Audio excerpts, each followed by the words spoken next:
welcome everyone. My name is Yeiry Guevara. Thank you so much for coming. I am the manager of public programs here at the museum. So, super grateful for this amazing turnout. I'll be a little bit of your MC for tonight too as well. So just a shout out to my team here. Thank you, Adam and AV. Thank you to Valeria helping out for tonight as well. Public programs, we are part of the Learning and Interpretation Department, and we are responsible for all the things that are learning here on campus. My team handles a lot of the concerts, lectures, festivals that are free and open to the public, so feel free to come through. I definitely want to introduce our amazing collaboration and partnership with Public Poetry. So Quang, if you want to say a few words about our partnership tonight. Well, thank you very much, Yeiry.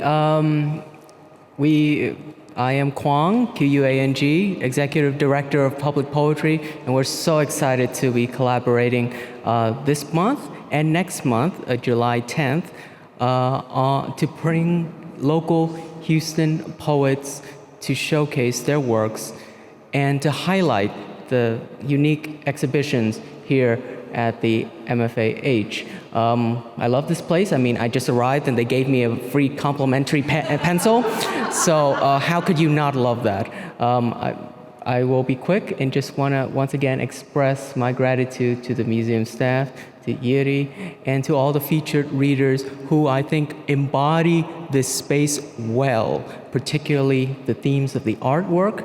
And I have nothing more to say than their work will speak for themselves.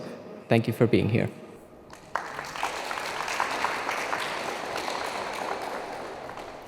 Thank you so much for that. I will plug in our upcoming events. Like I mentioned, on Sunday, we have guided meditation with the Black Man Project. That takes place on the rooftop. So if you didn't even know we had a rooftop, that's a great opportunity to come and learn about it.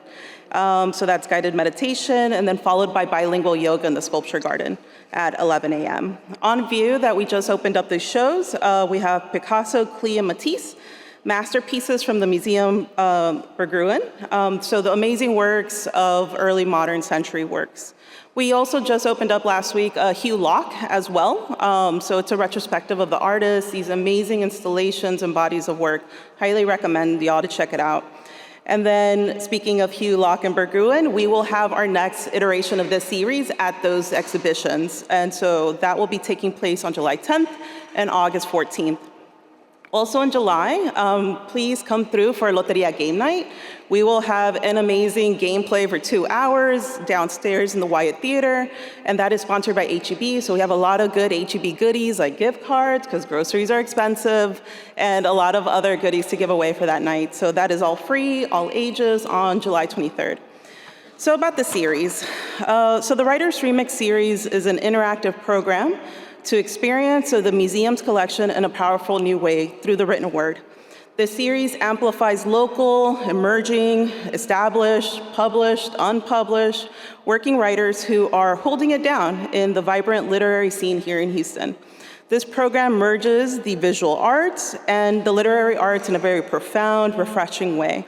If you like what you see tonight, please let us know. Tag us on social, tag Public Poetry. Please let me and my team know. Praise the writers with a warm applause. And there's more in the series coming up. And so about the space that you're in tonight. So Material Presence is the name of this collective show based on our permanent collection. So Material Presence features artists who have rejected traditional media and genre boundaries. In their hands, the material support, be plaster, canvas, or stone, has an active presence. Ai Weiwei Water Lilies, right behind you, uses Lego bricks to reinterpret Claude Monet's most beloved series. Sam Gillian's sweeping double merge, Carousel 1 and Carousel 2, right behind me, liberates painting from the wall. Among the other works on view are Los Carpinteros' Podrick toy, that's right over there, a critical assessment of Cold War memorials made from Lego bricks, and Rachel Whiteread's monumental Untitled Fire Escape. And so our writers tonight were invited to respond to the works on here. And so the order of the show, we'll be sitting here comfortably, and then I'll introduce each poet as we go through the program. Feel free to make noise, applause. This is not a silent, quiet experience. There you go. Thank you, thank you. We want to keep the energy up for our writers. And so again, the museum closes at 9, so after the show, feel free to hang out, mingle, get to up close and personal with the works and our artists as well. So all that to say, I'm super proud to introduce our first reader for tonight. So we have Karen Zheng. Karen Zheng is a queer Chinese-American poet and writer. Her poetry is featured or forthcoming in Bat City Review, Harbor Review, Bellevue Literary Review, and elsewhere. They have received fellowships from the Bread Loaves Writers Conference, Roots, Wounds, Words, Chicago Story Studio, and Imprint MD Anderson Foundation. They have been a finalist for the Harbor Review's Washburn Chapbook Prize and have been nominated for the Best of the Net Awards and the Pushcart Prize. She is a lover of cats and all things related to food. Give a warm welcome to our first reader, Karen.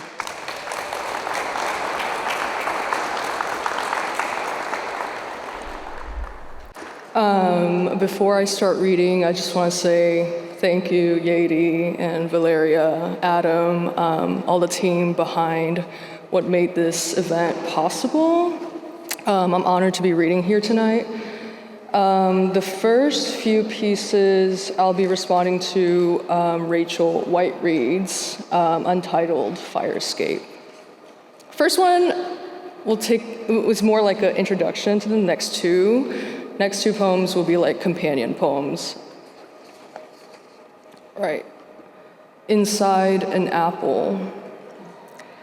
I wander inside a bowl cut from blooms into rooms tinged with muted sunset hues. My favorite things die here. One corner, a tricycle in wooden blocks fashioned to throw. Another is confused with scribbles on its walls, and another whittles with a stool at its center. Christmas lights tangle in their own light. Concrete floors and hallways, carpet soft. There are no windows. There's me in the last room, head spilling into a toilet bowl. Brain fluid flushes down the urinal. A lemon zing wanting to cling. A TV antenna static into a scene. A child with eyebrows so thick they worm like a caterpillar who eats afternoon pudding. A mother who sucks on a cheek.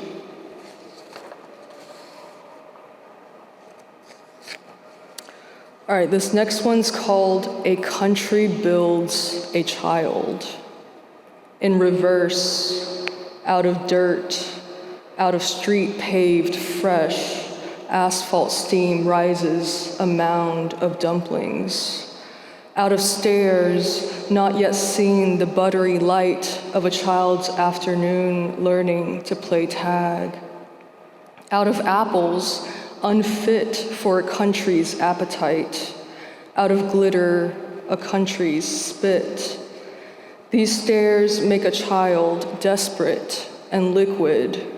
Each wobbly step hopes to find a mother or a seer.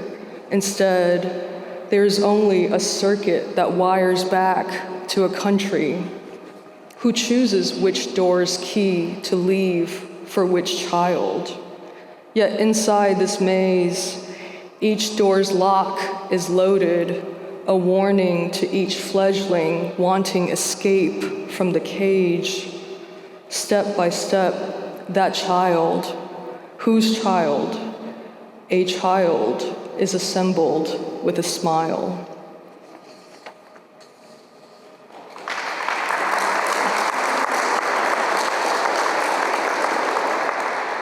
Thank you, that's very generous. Next one, companion piece to the previous one. A child learns to build a country. Biodome cut from a juice jug's plastic.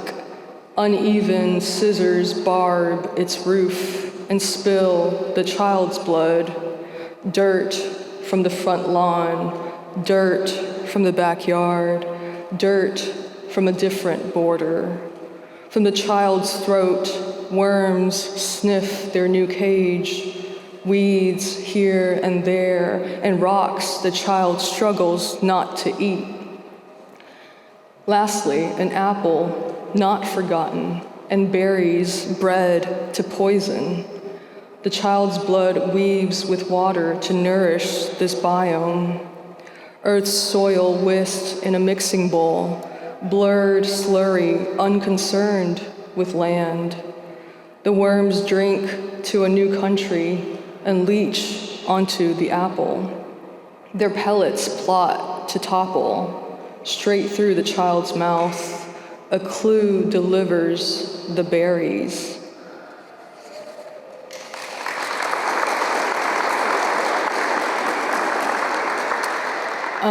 The next two pieces will be responding to Sam Gilliam's, right here behind me, these two, double merge Carousel 1 and Carousel 2. This piece is an obad, which, if you don't know what that is, it's just a fancy term for a kind of poem. In French, it means dawn serenade. So traditionally, obads were about lamenting two lovers parting in the morning, so dawn serenade. More contemporarily, it's become a little bit more expansive, so this is not just for romantic relationships anymore. And these two poems are dedicated to my grandma. So when I first saw this piece, the first thing that I thought of was bed sheets. And my parents refused to buy bed sheets in America, so we only had bed sheets from China. And so they kind of looked like these. They were like very haughty. So bed sheets will be featured in a poem. Obad with Lunar New Year. I do not fold them, arrogant rose bed sheets, a mess tucked into the washing machine. My grandmother exists only in my dreams. One night, my boy hair ruffled at the market for sugarcane. Another night, a dragon fruit half gleams red, the other half white. I consider curling my fists back and forth, each rose washed in prayer. Too late now, wrinkles pulled from the dryer. I dress my mattress in its new clothes, smooth its face, each corner still sleeping. Last night, a new coat mountains her shy palms. She says, new clothes for the new year.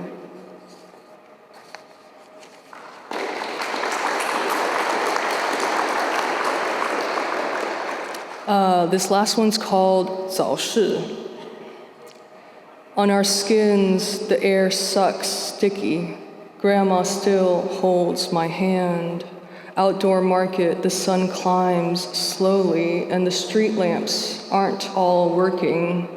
I am 4 and newly cut. The vendors are polite. They nod and judge, mouths closed in a straight line. Grandma doesn't care. The only one who still pets my hair, haggles over sugarcane. Smacking lips, the vendor asks, where did your granddaughter go? Colored like aged oak, the canes are daubed in dew. Its nodes direct each split. Grandma hums, she really wanted it. The kid really wanted it. Stalks of earth pepper our stride. I really wanted sugarcane for breakfast. Thank you.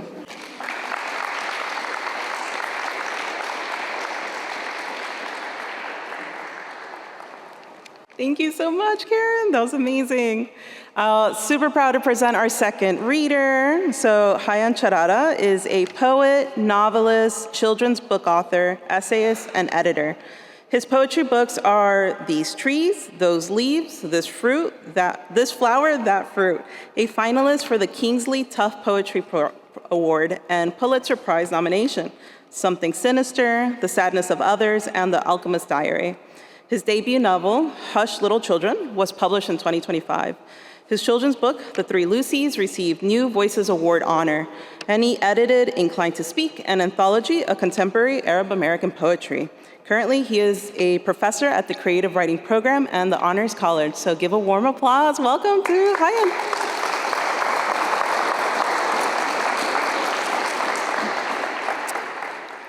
Welcome, everyone.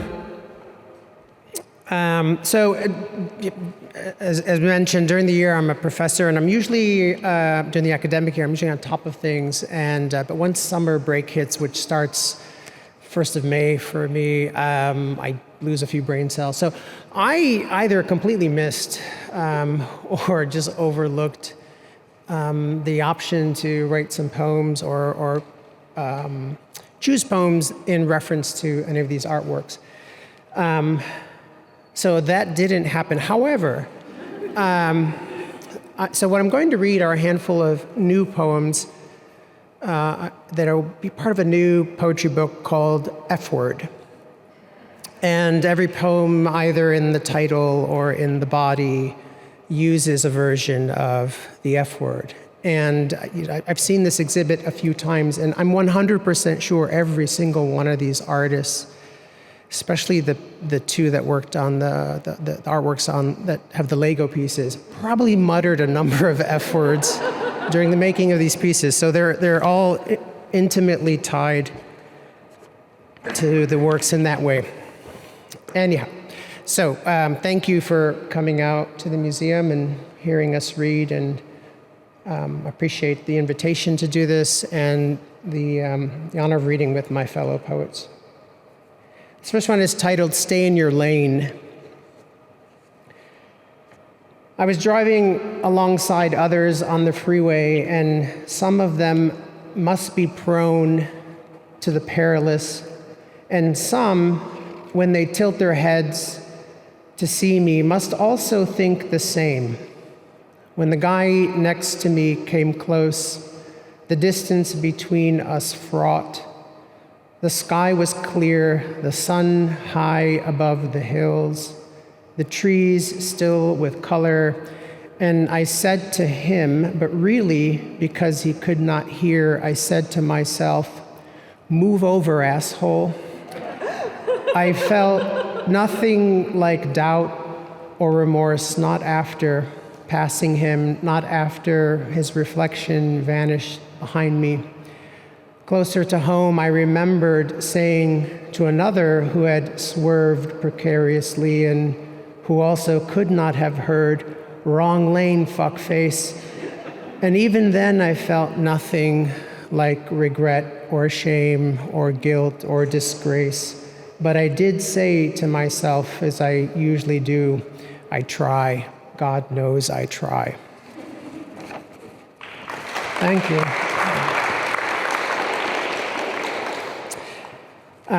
The title of this one is BFE. If you know, you know, and if you don't, you can Google it. BFE. Somewhere, someone is sleeping better because it is raining. It is not raining here, but it must be somewhere. There, the rain is a downpour hitting hot tin roofs, the incessant thudding 1,000 sleeping pills. If not, then somewhere else, a sudden shower, east or west, must be filling up a gutter. And if not that, then it certainly must be drizzling down deeper south over a canopy of trees, or even further north, where different trees shade different people. No doubt, despite drought and dry air, it absolutely must be raining or about to rain somewhere, or the rain has turned to snow, or the snow to ice, and there is a fervent wish for water to fall and overflow, where someone whose days are long, whose nights are longer, and whose thirst can never be quenched is wide awake.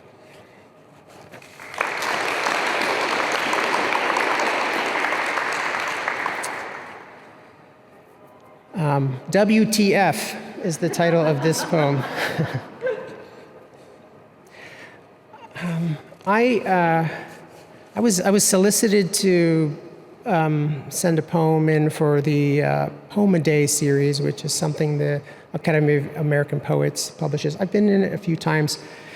I sent them a handful of F-word poems. The editor, Sharif Shanahan, whose poems will be, the selections he made will come out in a month or two or so, picked one, and then the Academy told them, no, we can't publish any of these because of obscenity. But even, I bring this up because even WTF, for instance, they said, cross the line, because people know what it means. The Academy of American Poets, who would have thought, would be censoring poets. WTF. Woke up at 5 a.m., the cat pawing my forehead. Dropped the kids off at school. That single mom looked me sideways again. Bought milk, bought eggs, thumped a watermelon, and didn't buy it. Took the kids to a ball game, Mets, Dodgers, stepped away, and Otani homered. Picked up after the dogs, scooped cat litter, set the bins out. Took the kids to a diner, $5.99 burger deal. Crossed the street to avoid a man without a shirt. Kids wanted to say hi. No, we're not doing that. Underneath the hospital's rubble, bodies, a mass grave, hands tied. Watched something stupid on TV, a show I've seen before. It's easier that way, knowing what happens. Stayed up late, folded laundry, ate a bowl of cereal. Stayed up late, ran the dishwasher after midnight. Stayed up late, listened to far-off noises come to a stop.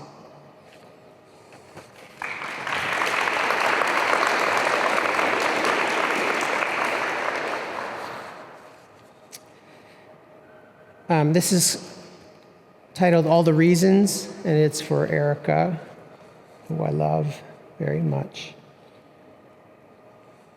I came back, all the reasons. I came back sweaty from something that I now don't even remember. I told you I can fix a broken this, a squeaky that, and I fixed it. Once, not drunk, I said we are old as the universe, and you fell. Another, I knew it was impossible. I had aged so much still. Still, you looked at me the way you did when I said I wanted to die for you. The same fuck me now gaze I saw when you watched me make your mother and father laugh at the dumbest joke invented. I hated the war and would not dignify why. I ranted and raved about the inconsequential, irrelevant, pointless, about expired milk, a distracted driver, the weather forecasted inaccurately.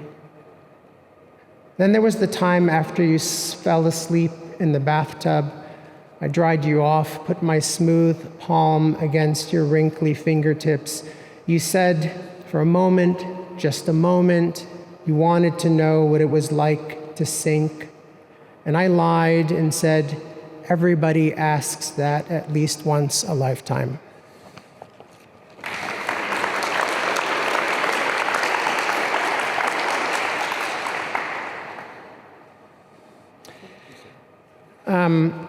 My father lives in Detroit.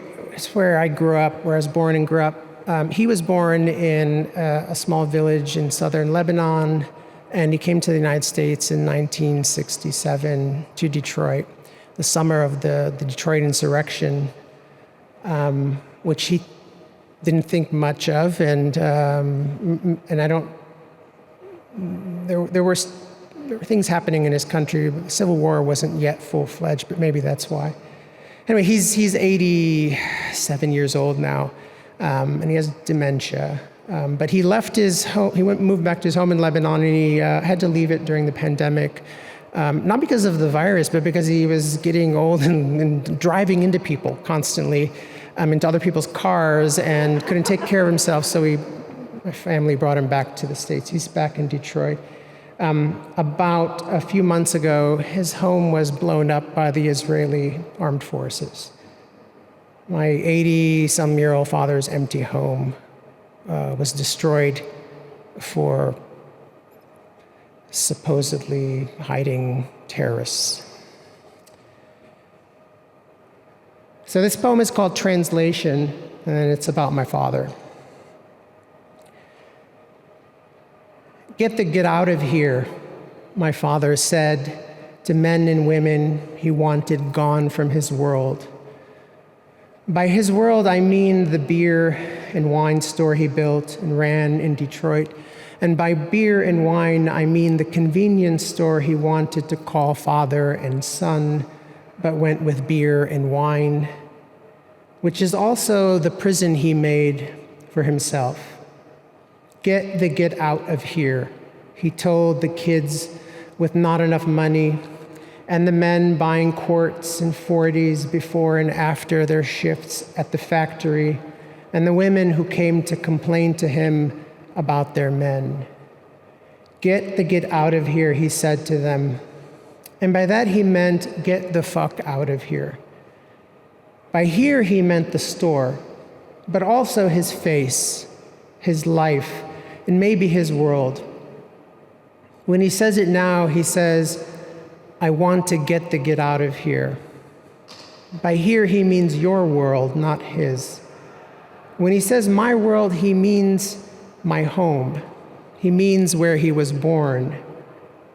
When he says, I want to get out of here, he wants to go home. And by that he means where he wants to die. He wants to die at home. Let me be clear. My father doesn't want to die in the house he lives in now, surrounded by his children, his walls, his bottles, his eyeglasses. He wants to die in a home, in his homeland, and I don't know if he means the house or the city he was born in, but he should know, though I have not told him yet, that the house and the city he was born in have both been turned to dust.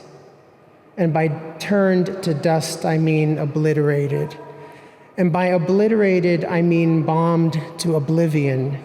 And of course, by oblivion, I mean where he is going. And obviously, by he, I also mean we. Thank you.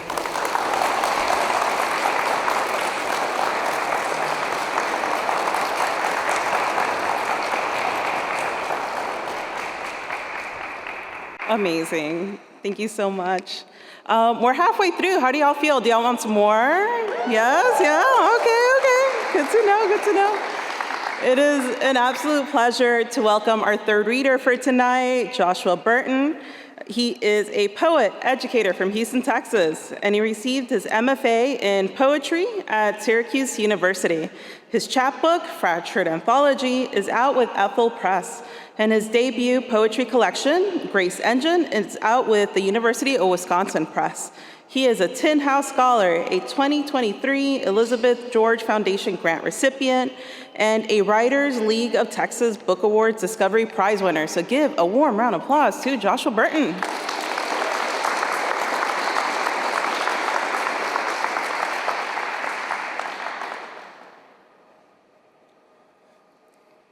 Thank you, Public Poetry, for having us, and also for MFAH for having us and putting on this event.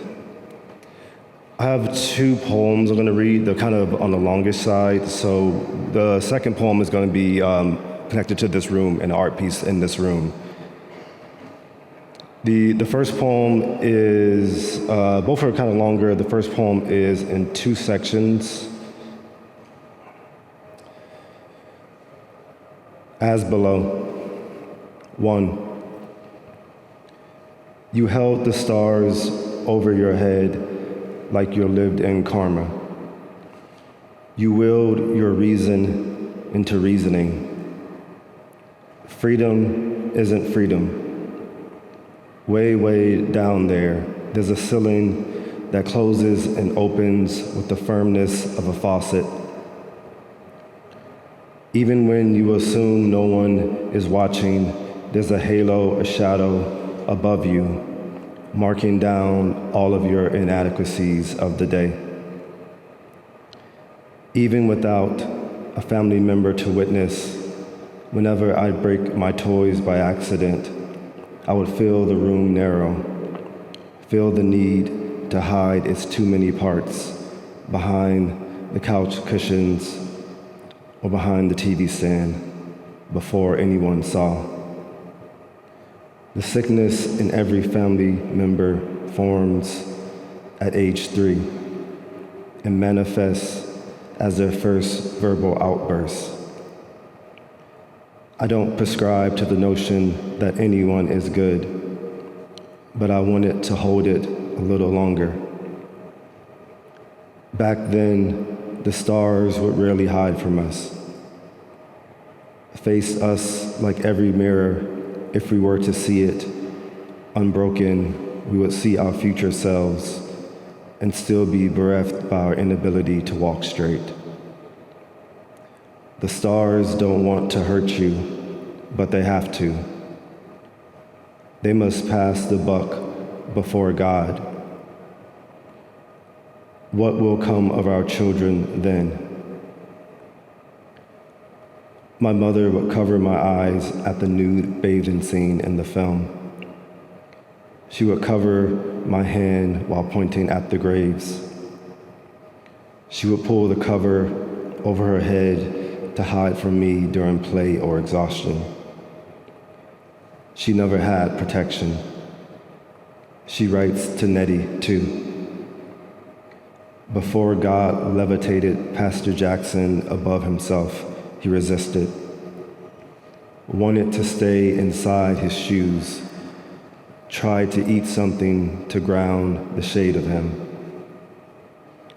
On the 5th day of his fast, he didn't know how the world would open and therefore trouble before him. When I visited the medium after Black Friday, I only had half faith, the look back of salt and snow. She asked me if I wanted her to break my family curse. Even though I said yes, inside I resisted. I told myself I needed what was wrong with me to stay in my skin. Juxtaposition won't save you. That night, I dreamt of a slave ship overtaken after they have killed all the masters, where with no flight, with no God to lift them, they find their way back home. Even if everything is further away in a dream, I still leave the front door open for their return. Home is a funny trick sometimes, how it dislocates itself and dances around the map like a molecule when no one is looking. Before our relationship ended, I stepped outside amongst the half-gone snow to drop a letter and 3 small stones in your mailbox, yet I only said I love you once. On the walk back home, it was already dark, and in the darkness stayed with me like addiction, like a dream I couldn't fight. So I pointed at the sky, and my finger became a blade to cut the sky. So the stars separated and paired like sheep. With an implied look upwards, sometimes we are led to rescue, and sometimes are shown that light only touches what it doesn't fear. I last feared the devil when I was 15. When I was 30, after chasing my daughter down into the woods, I held my hand up, reaching in the black, and closed my fists on the closest star I could reach. 2. Truth be told, I want it to be everything, to be passed through like fingers. Protection means home, but only at a slant. I was not an intelligent child, yet I knew when my mother left my eyesight at the grocery store, I was stuck on earth, stringent as a shadow, a two-dimensional devil. I am safe. I am not safe. I don't want to be afraid. I am always afraid. The worst a devil can be is good.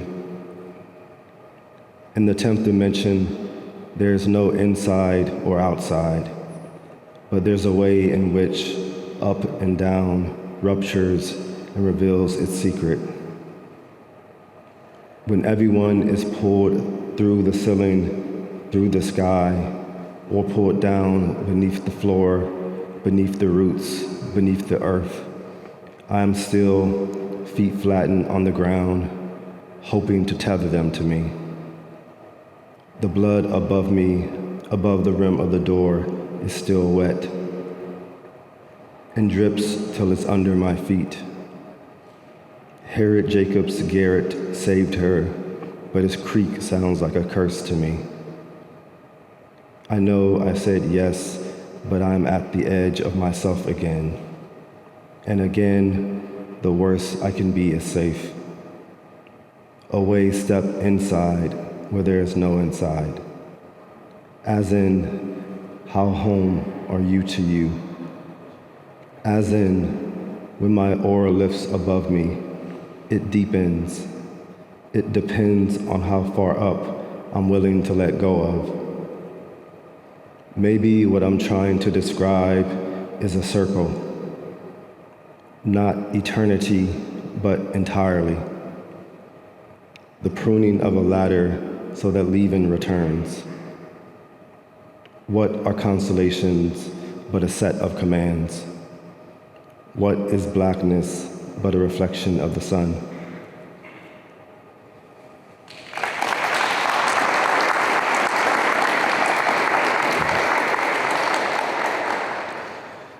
So for the second piece, this is the one that's responding to a piece of work in this room. And the piece I'm responding to is untitled, Fire Escape. And with this, the thing that kind of stood out to me was the 3 sets of ladders. So I start thinking about like a poem that kind of exists in 3 sections, but also I guess the potential of where the ladder is taking them to, so that threshold that sort of takes you to, something I also kind of had in mind. So the poem will be sort of loosely based off of that. And just a couple allusions and references in the poem. There's a reference to a game called the parachute game that in elementary school we basically would, in PE, we would be given this sort of like large fabric like canopy, and we'll stand in a circle, and then the instructor would give us different games to play with the fabric. So I remember that very fondly, so that's mentioned in the poem. There's also an allusion, a couple allusions in the poem. The first one is Malchus, who is the man in the Bible that had his ear chopped off by Peter when they attempted to arrest Jesus. So there's a reference to that. But the most important allusion is to a Palestinian teenage artist named Mira Khalid, who's currently in Gaza with her family. I found her on Instagram a few months ago, and she basically showcased her art on her page, and she has to basically be the sole supporter of her family in Gaza. So I reference her in the 3rd section of the poem. Also on my Instagram, I reshared the link to her page, where there's also a place you can donate to her as well, because she's currently the kind of sole breadwinner of her family. So if you have the means, definitely consider donating to her family. So I reposted it in my stories on Instagram. But those are the only 3 allusions, but I'm gonna read the final poem. Are all edges borders? When you're hiding, you can be anyone. My first God was an anemone. I cried my first 2 days of elementary school. Back then, I wasn't sure if me and my mother weren't a single person. So when she dropped me off, I held onto that single idea until when came between us, separating us. We used to speak in the mirror language, so I must consider if the glass was what was cut from us. In grade school, I was most powerful when I was unseen by the sun. So when I found the parachute game, I found a so-called city asking for me to stay. We stood in a circle on the concrete court with a giant parachute in the center. We lifted the parachute and went under. A world of kids made invisible, made new worlded like a soft planet. Its blue insides rippled over our necks, our shells vibrating. And when submerged, I was 27 at the airport, stranded in a snowstorm. And for a second, I was 12, submerged in a baptism pool with Bartholomew and Simon the Zealot. We lifted the parachute above our heads again, like in the midst of praise, to let more air in as to round its edges. Our underworld overground. We pulled it back down, cutting off ourselves from Houston, with Peter's blade cutting off the ear of Malchus. A parachute is just a physical manifestation of wind, and wind is just sound without form.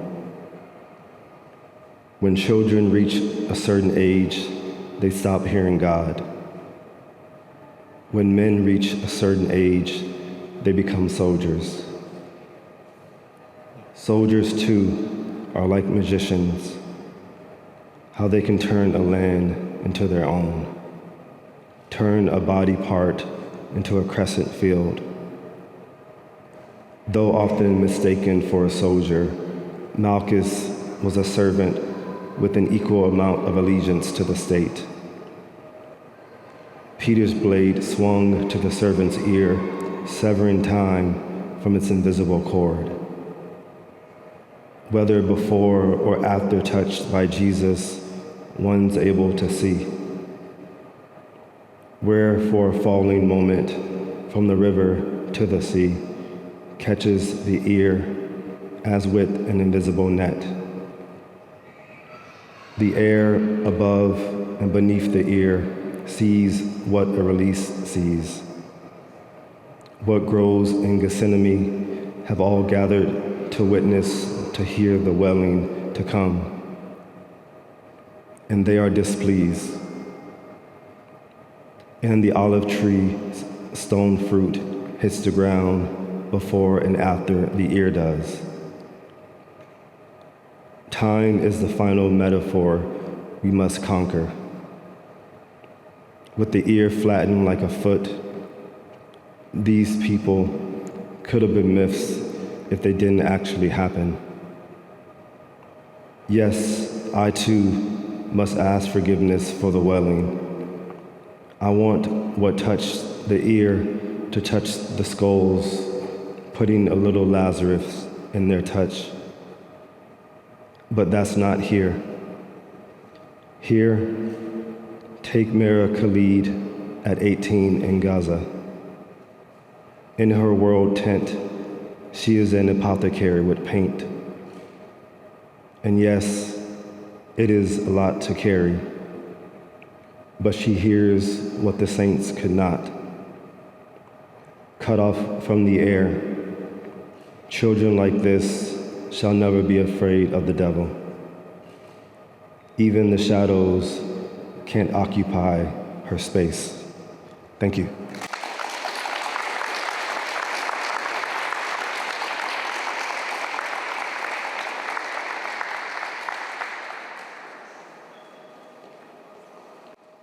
Thank you so much, Joshua. So, I know all good things must come to an end, but there will be more in the series coming up. But until then, please enjoy our final reader for tonight. Our final reader is Gracie Pressley is returning to the poetry scene after graduating from the University of Houston in 2023, where she earned a degree in psychology and double minored in biology and creative writing. She can most often be found through her work with Public Poetry, writing their monthly newsletter, so please subscribe, and occasionally hosting their monthly reading series. Her creative work tends to center around themes of identity, emotional distance, and a central lie. So give a warm welcome to Gracie.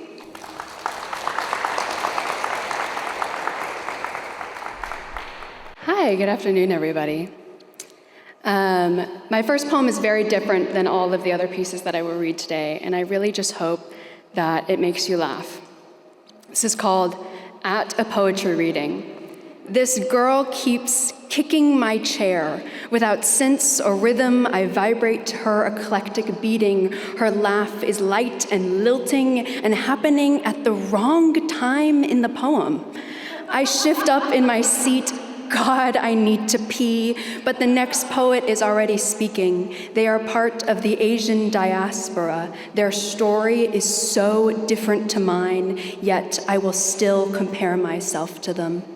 Leaning forward like this is making me need to pee more, so I slide back. There's a sudden pressure against my spine. This girl's feet are perched in my chair. She recedes quickly with a sharp clack of her booted heel. I want to turn around and assert, this is my chair. Except I realize I forgot to times by 2 after moving the decimal, so I only tipped 10%, and people who tip 10% aren't allowed to demand things. I fold my arms and catch a line about languid liquidity and the gasp of sunlight as its golden crest sinks below the horizon. I think I could have written that, so I note it away to steal later. You tap my shoulder to say you have to leave early. I think, oh good, I'll sneak out with you and go pee. But you tell me to stay and mingle. I will not be doing that. I do not meet people well, but I really could have written that last line.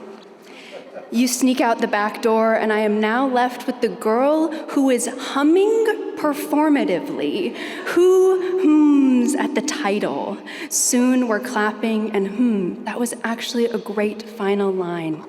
I run to the bathroom where I pee out $22 of my $15 an hour paycheck. Someone scribbled in Sharpie, "Art is graffiti in a bathroom stall." This is undercut by the penis drawn below it. In school, we called these Mickey Mouses with their 3 looped circles. I return and the room starts clapping. In the doorway, I exchange a glance with Asian diaspora, a knowing look between who's the better poet.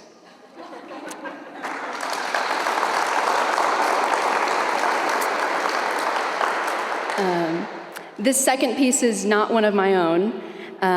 This is by former United States Poet Laureate Ada Limon. I found it my senior year of college, and it inspired me so deeply. Everything I have ever written after it is honestly inspired by this piece. So I wanted to share it with everyone tonight. This is The End of Poetry by Ada Limon.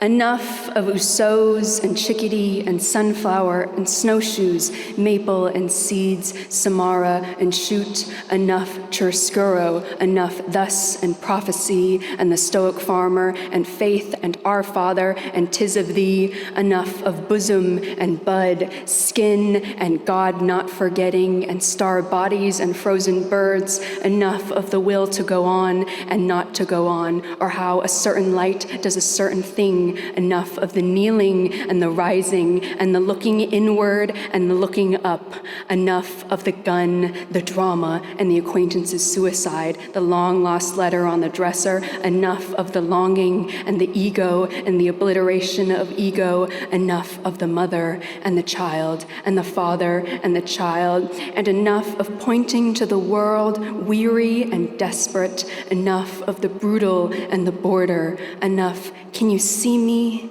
Can you hear me? Enough, I am human. Enough, I am alone and I am desperate. Enough of the animal saving me. Enough of the high water. Enough sorrow. Enough of the air and its ease. I am asking you to touch me.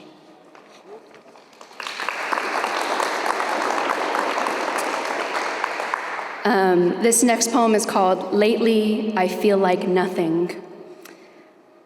Not that I feel nothing, but that I am not thing. I am not a thing. I am not a thing of great friends or big emotions or ennui or epitaphs of a life well lived. I am not a wife or becoming a spouse. I am not thing. Nor am I an object-like thing, like a woman or fine tool that is used or carried or cared for. I am not a being or a becoming. I am not thing. If you'd consider me with your collection of missing socks and orphans and widows and days you do not remember but still happened, nouns you once considered things that are now not things. I pray for my thingness to return. Perhaps I will find it in my dresser or like lint in my pocket or tied as a knot in my hair. I pray I could be many things, that you might see me again.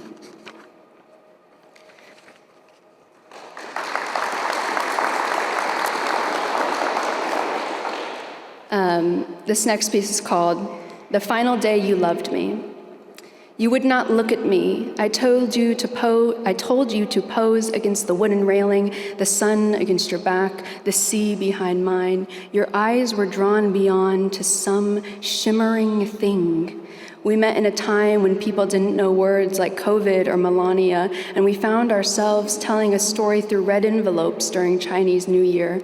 I told you this was never my culture, and you told me you'd teach me. So I took you to all the places I was too afraid to go alone, clay potting and bingo, hauling you around, claiming it was doing life together, but it was parallel play in its gasping loneliness. We added more because some Instagram dietitian said, if you want to change, be additive, not subtractive. So we applied this to every crevice of our lives except meal times. We picked up pickleball and young adult gatherings. We wine tasted and cherry picked. And when that wasn't enough, we took and took until I was practicing celibacy for Lent. Even then, the realization never hit me that you really weren't that funny. I never even took a picture that day. I stared beyond into the sun in its brilliant orange. The world was so beautiful on the final day you loved me.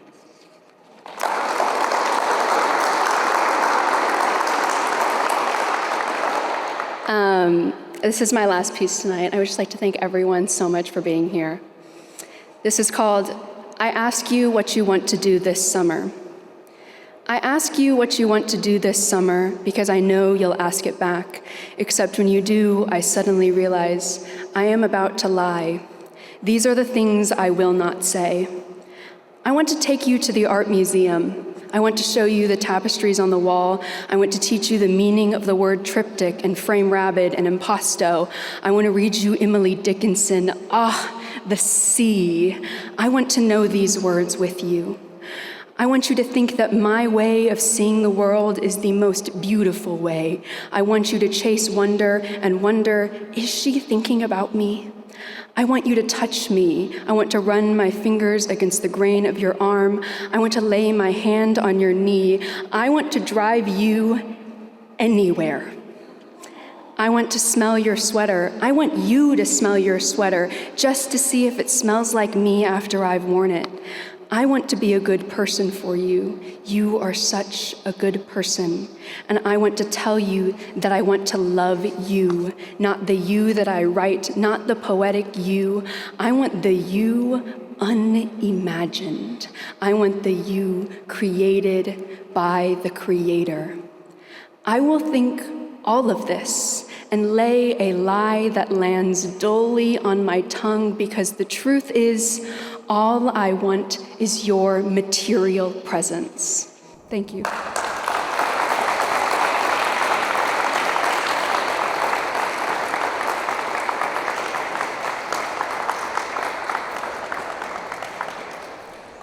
Oh my gosh, y'all. Oh, that's gonna stick with me. Give yourselves a round of applause. Thank y'all so much for being here, and for our writers.